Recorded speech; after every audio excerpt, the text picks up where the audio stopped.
मेरी फैमिली में कोई भी इंजीनियर नहीं था, तो मुझे लगा कि मुझे कुछ यूनिक करना चाहिए, तो इसलिए मैंने जेई परस्यू करा। साथ के साथ मुझे चाइल्डहुड से भी मैथ्स में इंटरेस्ट था, काफ़ी कंसिस्टेंटली स्टडी करा करता था, बिल्कुल कोशिश करता था कि मैं डेली स्टडी करूँ, और यही मेरी स्ट्रेटेजी थी जिसकी वजह से मेरा काफ़ी अच्छा स्कोर आ सका।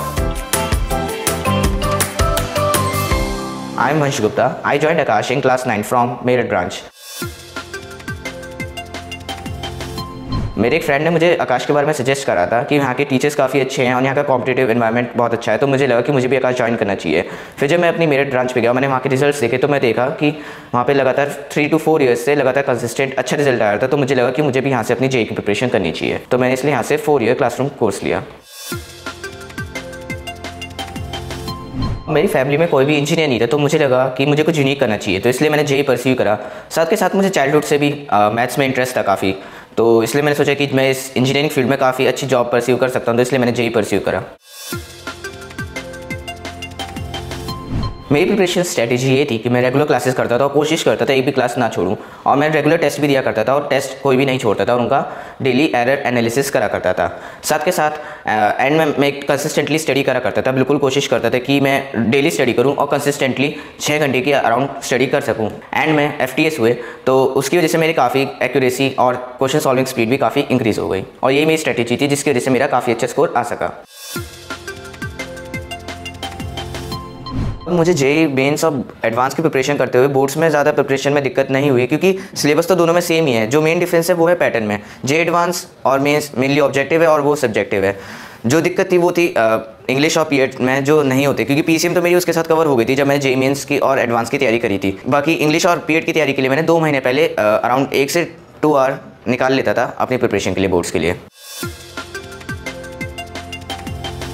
My friends helped me a lot during my preparation. They always helped me in solving doubts. Whenever I have a doubt, I free feel in asking doubts from them. Plus, they always motivated me in my studies. So I never felt that they are like a distraction in my studies. मैंने अपनी preparation आकाश foundation से class 9 से start करी थी, और मेरे हिसाब से मेरी लाइफ का एक बहुत लाइफ चेंजिंग डिसीजन था।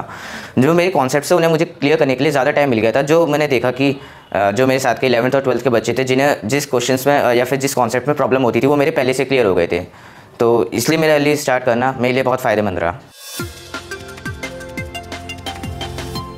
FTS has helped me a lot in my JEE preparation, as the level of questions is nearly comparable to the actual paper that I have to give. It helped me in uplifting my morale for the actual paper.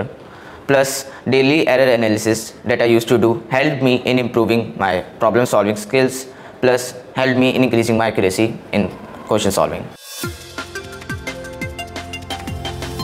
आकाश के साथ मेरा experience बहुत ही अच्छा रहा है। आकाश join करने से पहले मैं इतना कंसिस्टेंट और इतना काम माइंडेड नहीं था जितना मैंने आकाश ज्वाइन करने के बाद फील किया है। यहाँ का स्ट्रक्चर्ड अप्रोच और टीचर्स की वजह से मैंने अपने अंदर काफ़ी चेंजेस महसूस करे हैं। यहाँ के टीचर्स बहुत ही अच्छे और वेल एजुकेटेड हैं। मुझे अगर कोई भी डाउट आता था तो वो मेरे सॉल्व कर देते थे मेरे डाउट्स में, और मुझे कभी भी प्रॉब्लम फेस नहीं होती थी कोई डाउट्स में। यहाँ का नॉन एकेडमिक स्टाफ भी काफ़ी हेल्पफुल है। अगर मुझे कोई भी चीज़ की ज़रूरत होती थी या फिर कोई मटेरियल हो गया, तो मुझे उसकी इमीडिएटली मुझे वो मिल जाता था, तो मुझे कोई कभी प्रॉब्लम फेस नहीं करनी पड़ती थी। साथ के साथ यहाँ के टीचर्स भी मेरी हमेशा हेल्प करते थे। टीचर्स मुझे मोटिवेट किया करते थे मेरी स्टडीज़ के लिए, साथ के साथ वो मुझे मटेरियल्स प्रोवाइड करते थे, इसलिए मेरा आकाश के साथ एक्सपीरियंस बहुत अच्छा रहा। My main advice for the future JEE aspirants will be that कि कंसिस्टेंसी बहुत इंपॉर्टेंट है अगर आप जेई की प्रिपरेशन कर रहे हो, क्योंकि अगर आप कंसिस्टेंट नहीं है तो आप जेई की प्रिपरेशन ढंग से नहीं कर पाएंगे। प्लस मैं कहूँगा कि आप टाइम मैनेज करना तो सीख जाएं, क्योंकि time management is the most important thing अगर आप जेई की प्रिपरेशन कर रहे हैं। अगर आप टाइम मैनेजमेंट नहीं कर पा रहे तो आप जेई की तैयारी नहीं कर पाएंगे। मैं हमेशा एक फिक्स टाइम टेबल बनाया करता था और उसे फॉलो करता था, जिसकी वजह से मेरी जेई प्रिपरेशन में मुझे काफ़ी हेल्प मिली। प्लस मैं कहूँगा कि आप कॉन्सेप्चुअल क्वेश्चंस में ज़्यादा ध्यान दें, क्योंकि अगर जेई में जो क्वेश्चंस आते हैं वो मेनली कॉन्सेप्चुअल आते हैं, और आपका कॉन्सेप्ट स्ट्रॉन्ग है तो आप डिफिकल्ट क्वेश्चंस भी कर लेंगे। So that will be my advice for the future JEE aspirants, and all the best for the upcoming JEE exam, and thank you so much.